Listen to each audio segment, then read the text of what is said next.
ଆଜି ଶୁଣିବା ଉପନ୍ୟାସ ଶିବ ଭାଇ। ଔପନ୍ୟାସିକ ଗୋପୀନାଥ ମହାନ୍ତି। ଭାଗ 3। ମାଙ୍କଡ଼ ତାର ହାଡ଼ଭଙ୍ଗା ପରିଶ୍ରମର ଫଳକୁ ଖାଇଯାଉଛି। ଶିବ ଭାଇ ଆଉ ଅପେକ୍ଷା କଲା ନାହିଁ। ସମ୍ପର୍କରେ ତାର ଭଣଜା ହେବ ତାର ବର୍ଷର ଟୋକା ଟିମା। ଟିମାକୁ ସାଙ୍ଗରେ ଧରି ପାଟିରେ ଫୁଙ୍କିବାକୁ ସିଂଘା ଓ ବଜେଇ ଦିଟା ଢୋଲ ନେଇ ଶିବ ଚାଲିଗଲା ତାର ତାସ ପର୍ବତକୁ। ମଣିଷକୁ ଦେଖି ମାଙ୍କଡ଼ ହୁରୁଡ଼ିଲେ। ଟେକା ପକାଇ ଢୋଲ ବଜେଇ ସିଂଘା ଫୁଙ୍କି ଅତି ଅଳ୍ପ ସମୟ ଭିତରେ ଶିବ ଆପଣାର ଅସ୍ତିତ୍ୱ ଜାରି କରିଦେଲା। ଚାରିଆଡ଼ ସତେକି ମଣିଷ ମଣିଷ ଚିତ୍କାର କରିବାକୁ ଲାଗିଲା।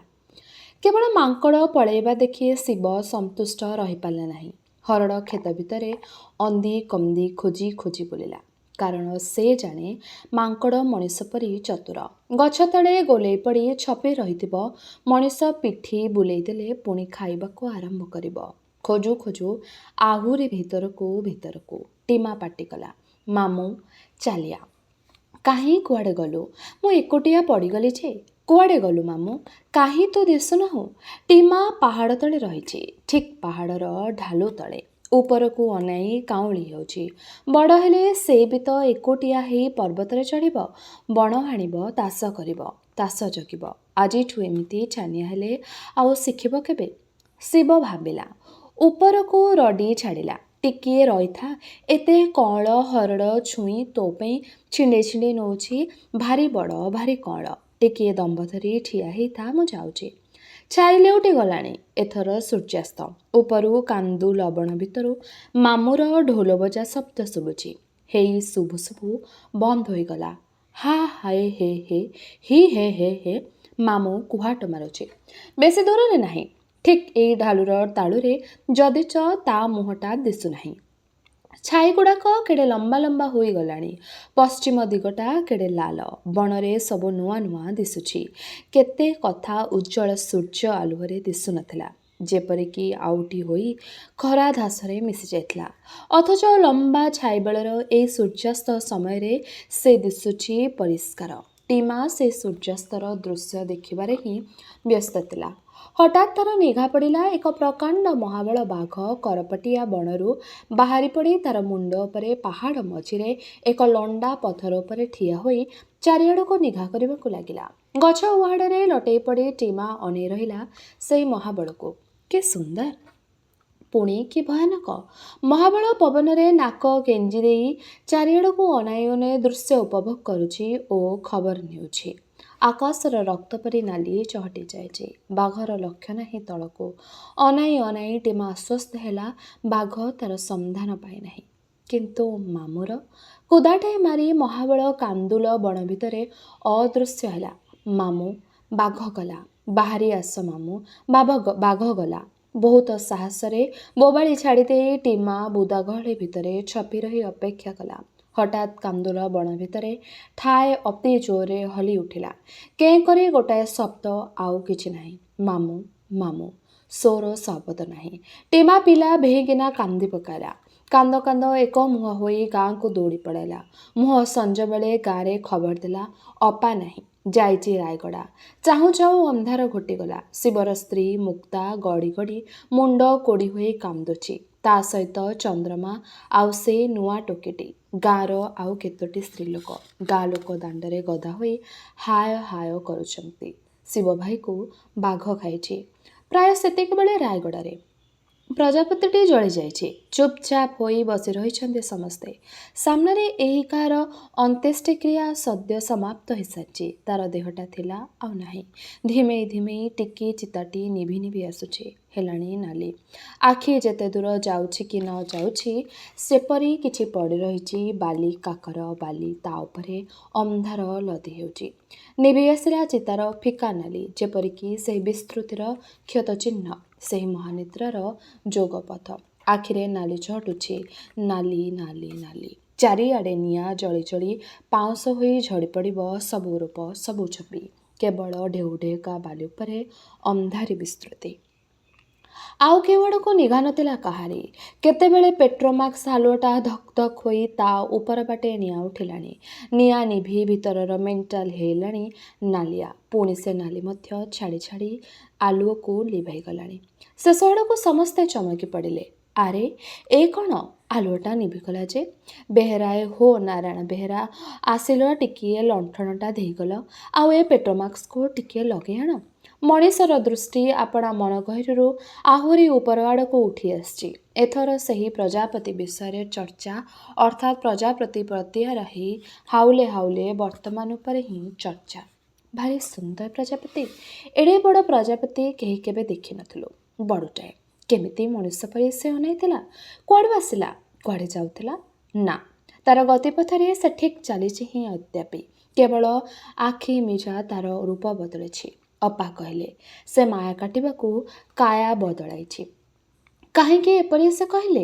ଖାଲି ଯୁକ୍ତିର କଥା ନା ସେହି ସେ 15 ବର୍ଷ ତଳର କ୍ଷତ? ଏହି ବୈରାଗ୍ୟମୟ ଦର୍ଶନ କଥା ଛଳରେ ପଦାକୁ ଆସିଲା। ଯେପରିକି ଅନ୍ଧାରି ଗହୀର କୂଅର ପାଣି ଉପରକୁ ଉପୁଜିଛି। ସେଥିରେ ପଡ଼ିଛି ସକାଳର ବର୍ଣ୍ଣ। ମୁଁ କହିଲି, ଏ ତ ପରମାର୍ଥର କଥା ଆପା। ସେମିତି ଭାବିଲେ କିଏ ମରେ ନାହିଁ। ଆମ ଚାରିପାଖେ ଅସରନ୍ତି ଜୀବନ। ଯାହା ଆମେ ଦେଖିପାରୁଛେ ତାଠୁ କେତେ ଗୁଣ ବଳି। ଯାହା ଆମେ ଦେଖି ନ ପାରୁଛୁ ସେମିତି ଜୀବନ ଆହୁରି ଅଧିକ। କିନ୍ତୁ ରକ୍ତମାଂସର ଦେହ ଧରି ଆମର କାରବାର କେବଳ ଏହି ଜୀଅନ୍ତାମାନଙ୍କ ସଙ୍ଗରେ, ଯେଉଁମାନଙ୍କୁ ଆମେ ଦେଖିପାରୁ, ଅନ୍ୟମାନଙ୍କ ସଙ୍ଗରେ ନୁହେଁ। ତେଣୁ ପ୍ରଜାପତିଟି କୁଆଡ଼େ ଯାଉଥିଲା, କାହାକୁ ଭେଟିବାକୁ ଧାଇଁଥିଲା। ଯାଇଥାନ୍ତା ଶହ ଶହ କୋଶ ପରା। ଟିକିଏ ଆଗରେ ସେ ଥିଲା, ଅଇଛା ନାହିଁ। ଯଦି ସେ ସୂକ୍ଷ୍ମ ରୂପରେ ଅଛି କି ଅରୂପ ହୋଇ ଆତ୍ମା ହିଁ ଅଛି, ସେ ତାକୁ ଆମ ଚେତନା ସ୍ପର୍ଶ କରିପାରିବ ନାହିଁ। ସେଥିରେ ଆମର କାମ ନାହିଁ, ସମ୍ପର୍କ ନାହିଁ। ଅପା ହସିଲେ। କହିଲେ, ଦୁନିଆଟା ଖାଲି ନଗଦାନଦୀ କାରବାର ପରା। ଯେ ଆମ ଆଗରେ ଅଛି ସେହି ଘଟିକି ଲାଗୁଛି ସତେକି ଚିରକାଳ ଯାକ ଥିଲା, ଚିରକାଳ ଯାକେ ଥିବ। ଯେ ନାହିଁ, ସେ ଯେପରିକି କେବେ ହେଲେ ନଥିଲା, କେବେ ରହିବ ନାହିଁ। ନଗଦା ନଗଦୀ କାରବାର ହିଁ ଅପା। ଅଭିମାନ ସୂଚାଇ ଏ କହିଲେ, ଯାହାତକ ଏ ଦେହଟା ନିୟୋଗ ଅଛି, ସେଥିରେ ବଳ ଅଛି, ପାଖରେ ଧନ ଅଛି। ଯାହାତକ ଏ ସଂସାରରେ ତୁମେ ଜଣେ ନଇଲେ ତମେ କେହି ନୁହଁ। ଲୋକେ ଗୋଡ଼ରେ ଦଳିଦେବେ। ଯମଦୁଆରେ ପହଞ୍ଚିଲେ ମଣିଷ ସମସ୍ତିଙ୍କି ପରଖି ପାରିବ। ଅପା କହିଲେ, ଦୁନିଆଟା ଏମିତି ହେଇଛି ସତ, ଖାଲି ସ୍ୱାର୍ଥ ଆଉ ହିଂସାର ଘର। ଦେବତାଙ୍କୁ ମଣିଷ ବାନ୍ଧି ଦେଇଛି କାଷ୍ଠା ପାଷାଣ ଘଟରେ ଖାଲି ନୁଖୁରା ଦଣ୍ଡବତାଏ ପକାଇବାକୁ। ଯାହା ମାନୁଛି, ଯାହାକୁ ଧୋଇ ପାଦୁକ ପିଉଛି, ସେ ଦେବତା ନୁହେଁ, ସେ ଧନ। ଏତେ ଥାଇକି ସୁଖ ହେଉଛି? ଯାହାର ଏତେ ଅଛି ସେ ସଞ୍ଚୁଛି, ଯାହାର ନାହିଁ ସେ ଗଡ଼ି ମରୁଛି। ଥିଳାବାଲା ଉପରେ ଦାନ୍ତର ଗୁଡ଼ୁଛି। ବେଳକାଳ ପାଇଲେ ସାଧି ନେବ ଦାଉ। ଖାଲି ହତିଆର ପଜାପଜି ଲାଗିଛି, ମାରଣ ଅସ୍ତ୍ର ଗଡ଼ାଗଡ଼ି। ମଣିଷ ପରସ୍ପର ପ୍ରତି ସନ୍ଦେହରେ, ଈର୍ଷାରେ କାମୁଡ଼ା କାମୁଡ଼ି ଲଗାଇ ଦେବାକୁ ତିଆରି। ଏ ମନ, ଏ ଅବସ୍ଥା ନ ବଦଳିଲେ ଦୁନିଆଟା ହିଂସାରେ ଜଳିଯିବ ଯେ ପାଉଁଶ ହୋଇଯିବ।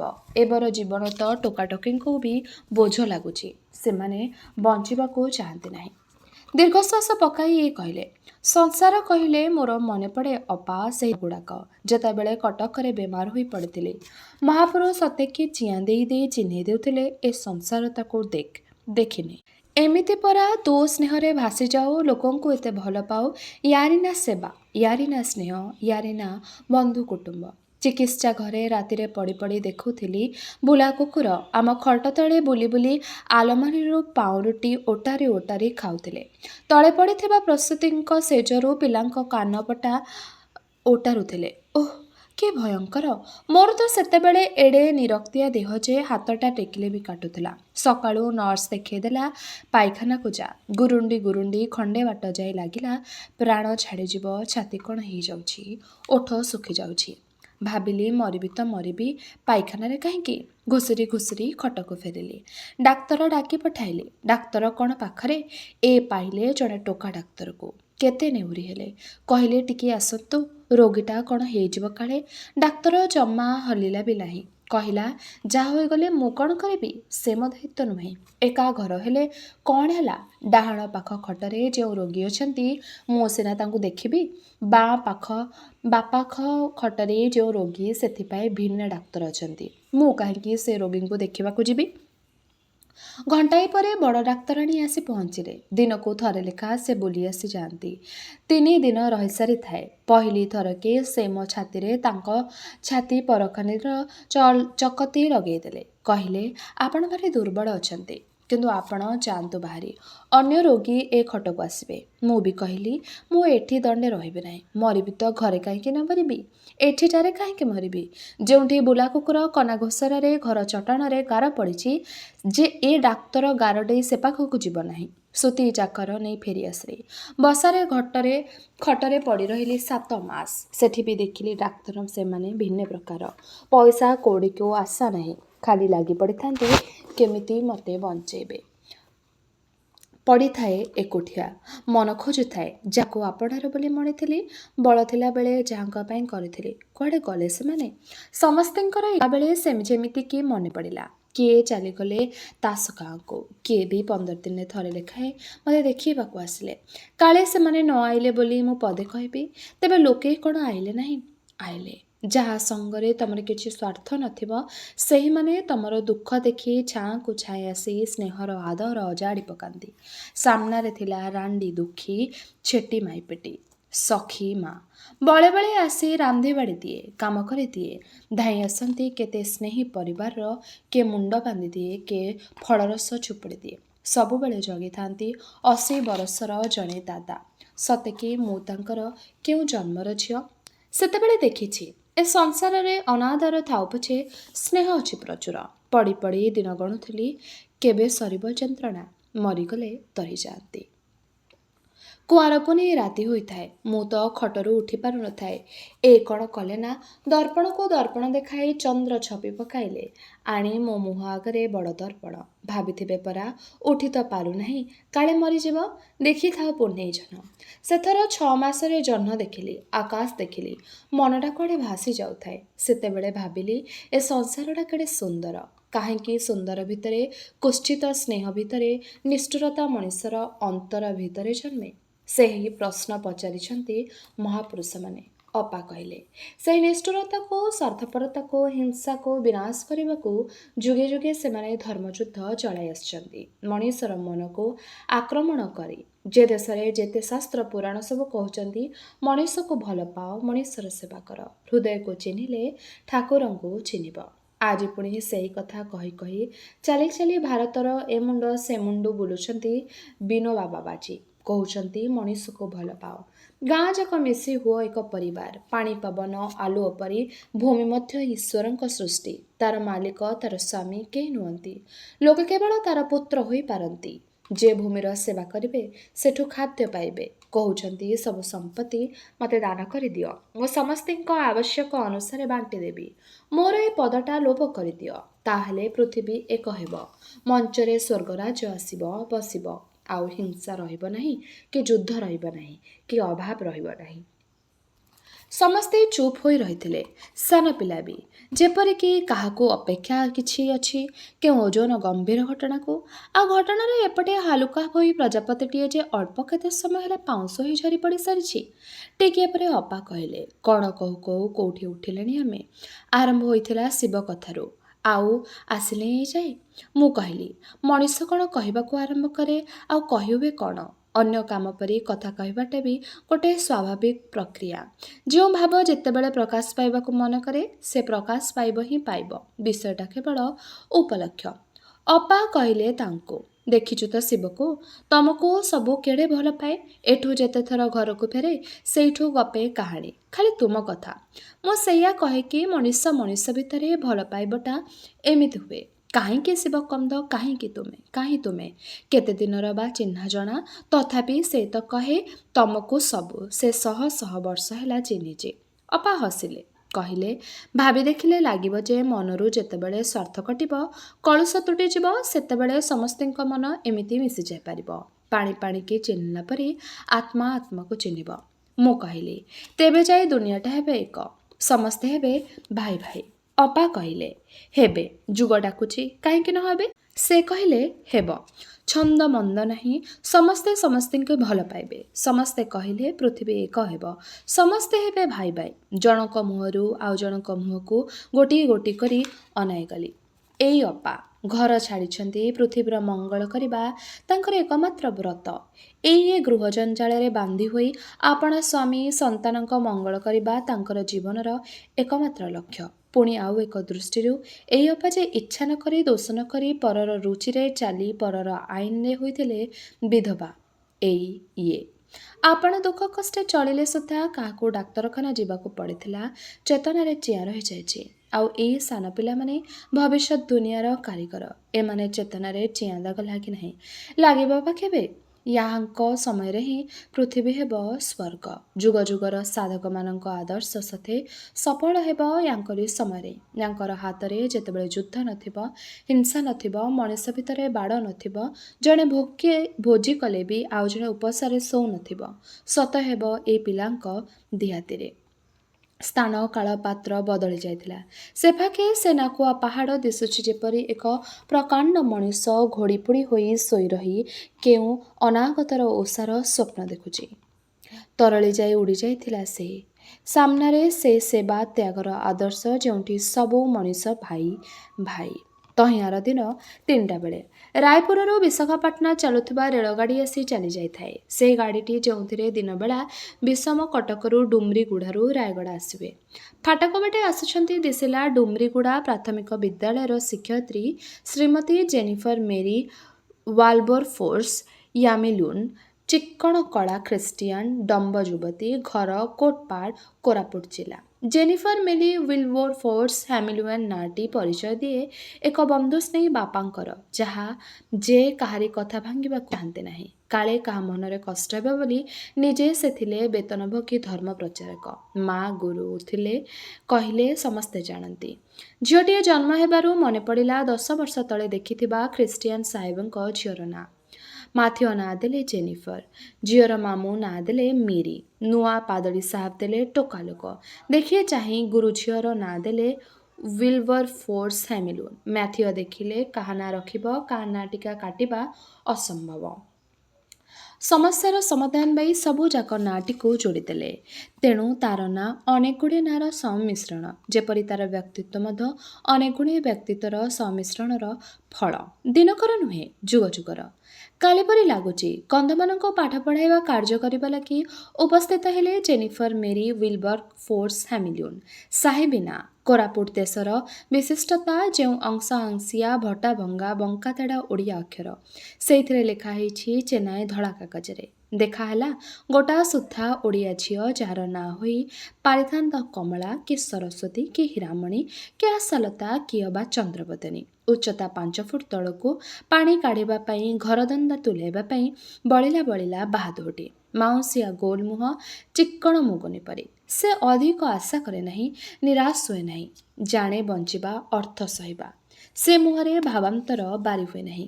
କିନ୍ତୁ ବିଦେଶୀ ସଂସ୍କାର ତାର ନାଁ ବଦଳି ଦେଇ କରିଦେଇଛି କିଟିମିଟିଆ। ଖାଲି ନାଁକୁ ନୁହେଁ, ବେକରେ ବି ସେ ସ୍ୱତନ୍ତ୍ରତାର ବଢ଼େଇ କରି ଉଡ଼ି ବଢ଼ିଲେ କୋଟପାଡ଼ର ଝିଅ। ତା ମୁଣ୍ଡରେ ସନ୍ଥାରେ ସାମ୍ନାକୁ ପଛକୁ ରୁଲବାଡ଼ିରେ ଗାର ପକାଇଲା ପରି ବହୁତ କଲି।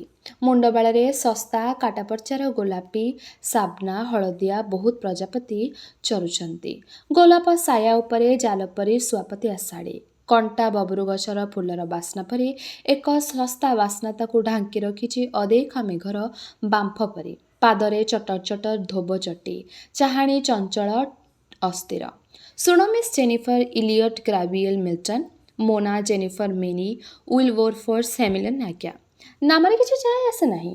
ଶୁଣ ଜେନିଫର, ଶୁଣ ମେରୀ, ମୋ ନାଁ ଜେନି। ବେଶ୍, ଶୁଣ ଶ୍ରୀମତୀ ଜେନି, ବଡ଼ ଅସାଧ୍ୟ ସେ କାମ। କନ୍ଧଙ୍କୁ ପାଠ ପଢ଼ାଇ ଯିବା। ପର୍ବତ ବାଟରେ ହଳକୁ ହଳ ଜୋତା ଘୋରି ହୋଇ ଛିଣ୍ଡିଯାଏ। ଚଟି ହଳ କର ବା କେତେ କରାମତି। ଆଉ ଏ ଯେଉଁ ପାତଳ ଲୁଗା ବଣ ବାଟରେ ଚାଲିଲେ ଟିକିଏ କେଉଁ ଝାଟିରେ ଲାଗିଗଲେ ଯିବ ଚିରି ଫୁର କରି।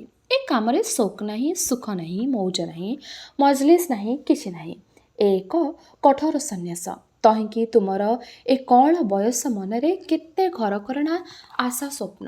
ହନ୍ତସନ୍ତ ହୋଇ ନିଜେ ନହେଲେ ଆଉ କାହାକୁ ଜାଳିବ। ଏ କାମ କଲେ ଦେହଟା ଅଛି ବୋଲି ଭୁଲିଯିବାକୁ ହେବ। ପିନ୍ଧିବ ମୋଟା, ଖାଇବ ମୋଟା। ଜାଣିଶୁଣି ଦୁଃଖ କଷ୍ଟ ବରଣ କରି ବଣରେ ମୁହଁମାଡ଼ି ପଡ଼ି ରହିବାକୁ ପଡ଼ିବ। ପାରିବ? ହଁ, ପାରିବି। ତେବେ ଏଇଠାରେ ଶେଷ ହେଲା ଔପନ୍ୟାସିକ ଗୋପୀନାଥ ମହାନ୍ତିଙ୍କର ଉପନ୍ୟାସ ଶିବ ଭାଇର ଏହି ଭାଗଟି। ଆଗାମୀ ଅଧ୍ୟାୟରେ ଏହି ଉପନ୍ୟାସଟିର ବାକି ଅଂଶ ଗୁଡ଼ିକୁ ଆମେ ଶୁଣିବା। ରହିଲି, ନମସ୍କାର।